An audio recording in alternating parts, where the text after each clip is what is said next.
someone who was around this week, Wladimir Klitschko, and His Excellency talking about the possibility of him returning to the ring and try and become the oldest heavyweight champion of the world, beating George Foreman's record. Is that something that you would support for the winner of Tyson Fury versus Alexander Usyk too?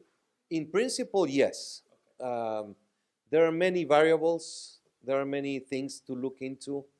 The medicals, the specifics.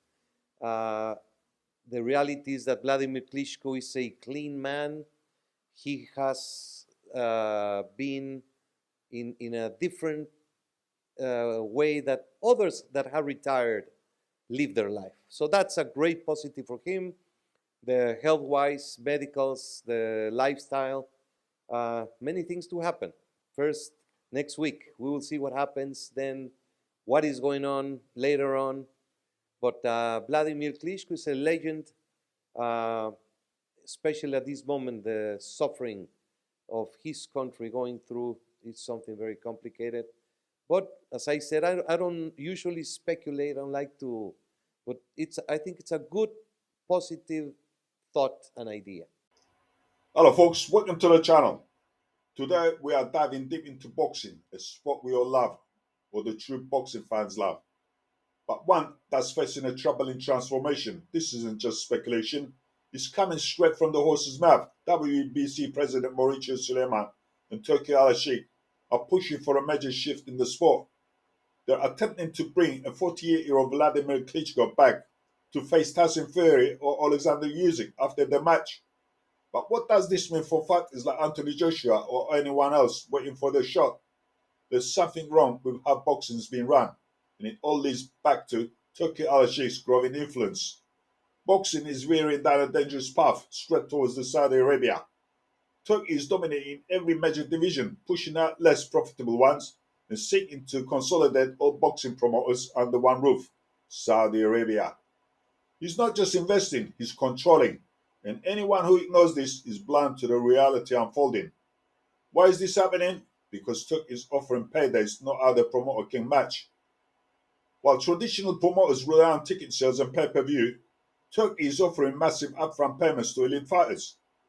Imagine world title fights with 10 million purses, something unheard of until now. But here's the catch. If you're not at the top, you are left with nothing.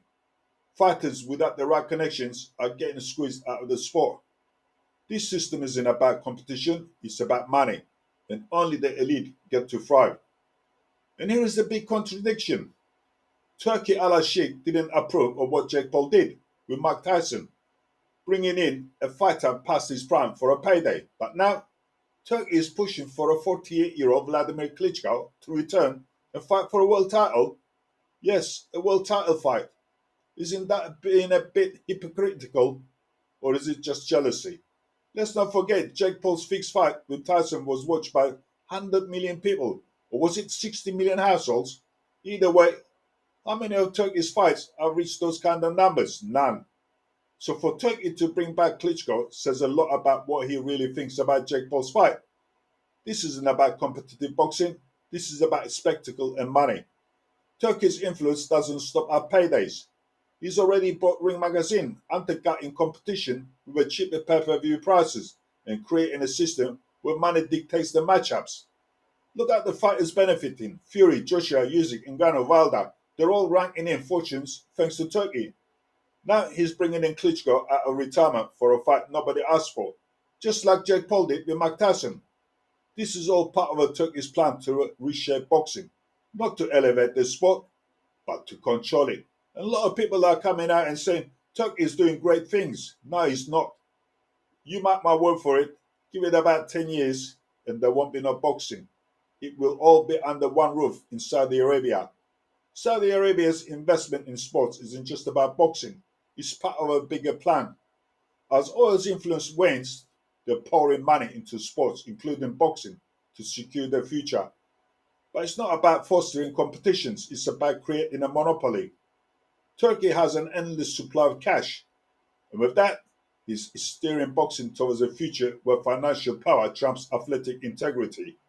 In the next few years, we could see boxing's downfall, all in the name of progress. We have a choice, sit back and watch, or stand up and protect the sport we love. If we don't act, boxing will become another spectacle driven by money, not passion. It's time to wake up and see what's happening.